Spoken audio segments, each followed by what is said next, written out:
भारतीय जनता पार्टीमध्ये आपला काल प्रवेश झाला आहे। आपण प्रभाग क्रमांक 22 चे राष्ट्रवादी काँग्रेस पक्षाचे पॅनल प्रमुख म्हणून आपल्याकडे पाहत होतं। आपली उमेदवारी जाहीर करण्यात आली होती। नेमकं राष्ट्रवादीमध्ये आपली काय नाराजी होती? नाराजी असण्यामागचं कारण राष्ट्रवादी काँग्रेसचे अध्यक्ष आणि या राज्याचे उपमुख्यमंत्री आदरणीय अजितदादा हे माझ्या सर्वोच्च स्थानी होते, परंतु स्थानिक पातळीवर जी सातत्याने माझ्या बाबतीत कुरघोडी केली जात होती। मी गेले 10 वर्ष या ठिकाणी या काळेवाडी परिसरातून, ज्या काळेवाडी परिसरातील मायबाप जनतेने मला गेले 10 वर्ष निवडून दिलं, त्या जनतेचं जे काही कामं आहेत, कामं सातत्याने या काळेवाडीकरांचं जे स्वप्न आहे ते स्वप्न पूर्ण करण्यासाठी म्हणून मी काल भाजपमध्ये जाण्याचा निर्णय घेतला। यासाठी स्वर्गीय लक्ष्मणराव जगताप हे ॲक्च्युली माझ्या राजकीय कारकिर्दीची सुरुवातच आदरणीय कैलासवासी लक्ष्मणराव जगताप यांच्या माध्यमातून झाली आणि सातत्याने त्यांचा असा प्रयत्न होता की मी त्यांच्याबरोबर राहावं, परंतु राजकीय बदलते स्थित्यंतर आणि त्यामुळं त्यांना मला त्या ठिकाणी काही कारणामुळे न्याय देता आला नाही।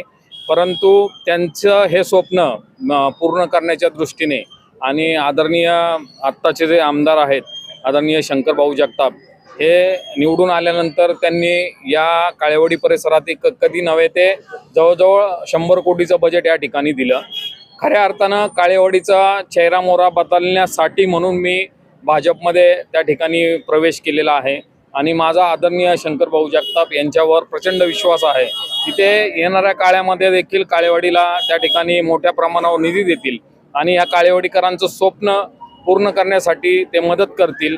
आणि आपण पाहतोय की संपूर्ण पिंपरी चिंचवडमध्ये इन्फ्रास्ट्रक्चर असेल किंवा रस्ते असतील, गार्डन असतील, हे खूप मोठ्या प्रमाणावर आहे, परंतु काळेवाडी सातत्याने दुर्लक्षित राहिलेली आहे। या काळेवाडी परिसरातून जवळजवळ माझ्या अंदाजे 150 कोटीचा टॅक्स जातो, परंतु त्या मानाने आम्हाला बजेट देखील मिळत नव्हतं। म्हणून मी भाजपमध्ये जाण्याचा निर्णय घेतला आणि आदरणीय शंकरभाऊ जगताप या काळेवाडीकरांचं स्वप्न निश्चितपणे पूर्ण करतील अशी मला त्या ठिकाणी खात्री आहे। पण ही चाहूल मला वाटतं विधानसभेच्या निवडणुकीत चिंचवडमध्ये जगताप पॅटर्न आणि काळेवाडीमध्ये नडे पॅटर्न, तेव्हापासूनच ही चाहूल ओढ होते का बीजेपीकडे जास्त? नाही, आपण जर पाहिलं तर ज्या वेळेस आमचा नडे परिवार असेल आणि माझा मित्र परिवार असेल, आम्ही ज्या उमेदवाराचं या ठिकाणी काम केलं त्याला लीडच या ठिकाणी आम्ही दिलेला आहे। तुम्ही अगदी पार्थ पवारांचं जरी उदाहरण घेतलं तर संपूर्ण चिंचवड विधानसभेत केवळ पार्थदादांना या ठिकाणी लीड होतं। त्यानंतर आदरणीय राहुल कलाटे हे ज्यावेळेस बॅट या चिन्हावर लढले त्यांना देखील आम्ही या ठिकाणाहून लीड दिलं। त्यानंतर बाय इलेक्शन झाली, नाना काटेंना देखील संपूर्ण चिंचवड विधानसभेतनं केवळ काळेवाडी परिसरातूनच लीड होतं। आणि आत्ता ज्यावेळेस शंकरभाऊ आले त्यावेळेस आम्ही संपूर्ण परिवाराने एक होऊन, सर्व मित्र परिवाराने एक होऊन त्या ठिकाणी त्यांचं एक दिलाने काम केलं आणि जवळजवळ 7,000चं लीड आम्ही त्यांना या ठिकाणी दिलं आणि त्यांनी देखील त्याची परतफेड निधी देऊन आम्हाला त्या ठिकाणी केलेली आहे। त्यामुळे निश्चितच काळेवाडीच्या केवळ विकासाच्या दृष्टीने मी भाजपमध्ये प्रवेश केलेला आहे। नाही, कुठल्याही अटी शर्ती नाही।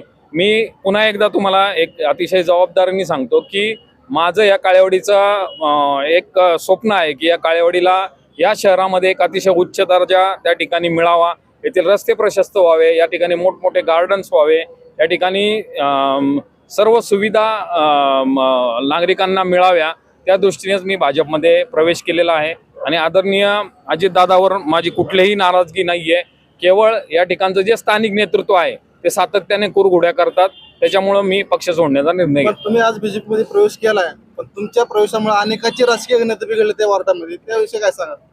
आता बघा, शेवटी ही लोकशाही आहे, ज्याला त्याला उभं राहण्याचा अधिकार आहे आणि जो तो आपल्या सोयीनुसार राजकीय गणित आखत असतो। माझं ध्येय एकच आहे की आदरणीय शंकरभाऊ जो काही पॅनल देतील तो पॅनल मी या सर्व जी आज जनता उपस्थित आहेत त्यांच्या वतीनं मी त्यांच्या साक्षीने सांगतो की या जनतेच्या माध्यमातून आजच मी हा पॅनलचा विजय निश्चित करतो। हा माझा अहंकार नाही आहे, पण मला निश्चित खात्री आहे की आम्ही त्या ठिकाणी 4 सीटं या काळेवाडी परिसरातून निवडून आणू आणि कधी नाही ते या काळेवाडी परिसरातून कमळ फुलू अशी मी या चॅनलच्या माध्यमातून आपणाला सांगतो आणि समस्त काळेवाडीकरांना विनंती करतो की आपण या ठिकाणी माझ्यासारख्या कार्यकर्त्याला गेले 10 वर्ष खूप प्रेम दिलेलं आहे. असंच प्रेम या ठिकाणी पक्ष बदलताना प्रचंड वेदना होत होत्या, परंतु विकास खूप महत्त्वाचा आहे.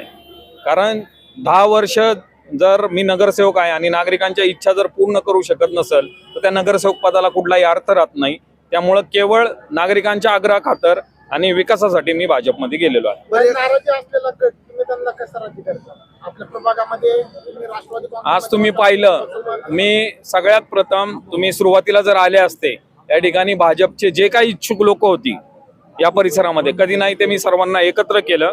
सर्वांच्या हस्ते त्या ठिकाणी मी नारळ फोडलेला आहे. आमच्यामध्ये कुठलीही नाराजी नाहीये आणि जो काही उमेदवार त्या ठिकाणी भाऊ देतील, आत्ताशी माझा प्रवेश झालेला आहे. त्यामुळं भाजपचे पक्ष ठरवतील मला पण उमेदवारी द्यायची का नाही, कारण हा खूप तथ्यावर चालणारा पक्ष आहे आणि खूप स्ट्रिक्ट पक्ष आहे. त्यामुळं चारही उमेदवार पक्षश्रेष्ठी ठरवतील, त्यानंतर जो काय आहे तो निर्णय आपल्या समोर असेल. तुम्हाला एक लास्टचा प्रश्न विचारतो. काळेवाडी भागासाठी येणाऱ्या काळामध्ये आपले प्रामुख्याने विकासात्मक 3 कामं कोणती असतील व जनतेला तुम्ही काय आवाहन कराल? माझं सगळ्यात प्रथम ध्येय छत्रपती आपल्या महाराष्ट्र राज्याचा आराध्य दैवत छत्रपती शिवाजी महाराज यांचा पुतळा या ठिकाणी उभा करायचा आहे. आता ह्या मागे अनेक प्रश्न असतील, परंतु माझं ध्येय एक आहे की ज्यावेळेस आपण छत्रपती शिवाजी महाराजांकडे पाहतो त्यावेळेस एक तरुण पिढीला एक आदर्श आणि त्यांच्याकडनं खूप मोठी प्रेरणा मिळते.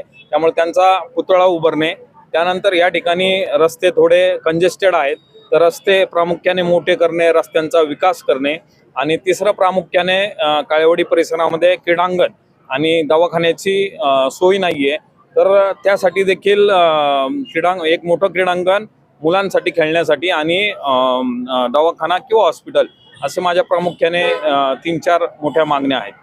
नागरिकाला आपण काय आवाहन कराल?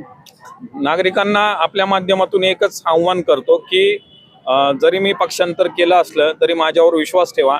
येणाऱ्या काळामध्ये आदरणीय या भागाचे आमदार आदरणीय शंकर भाऊ जगताप हे प्रचंड हुशार नेतृत्व आहे. आपण पाहिलं विधानसभेमध्ये त्यांनी या परिसराचे अतिशय ज्वलंत प्रश्न त्या ठिकाणी मागील काही दिवसामध्ये मांडलेले आहेत आणि ते प्रश्न सोडवण्याचा प्रयत्न केलेला आहे. त्यामुळं त्यांच्या मागं काळेवाडीची जनता त्यांना जे 7,000चं कधी नाही ते लीड दिलेलं आहे त्याप्रमाणे ते आमच्या पॅनलला देखील या ठिकाणी लीड देतील. आणि सगळ्यात महत्त्वाचं जे पवनानगर असेल किंवा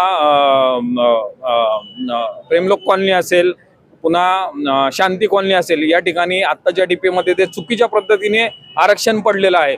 ते आरक्षण आम्हाला त्या ठिकाणी निरस्त करायचं आहे आणि ह्या काळेवाडी परिसरातील गोरगरीब जनतेला आम्हाला त्या ठिकाणी न्याय द्यायचा आहे. यासाठी मी समस्त काळेवाडीकरांना आव्हान करतो की आपण कमळ या चिन्हासमोरील बटन दाबून सर्व उमेदवारांना प्रचंड बहुमताने विजयी करा.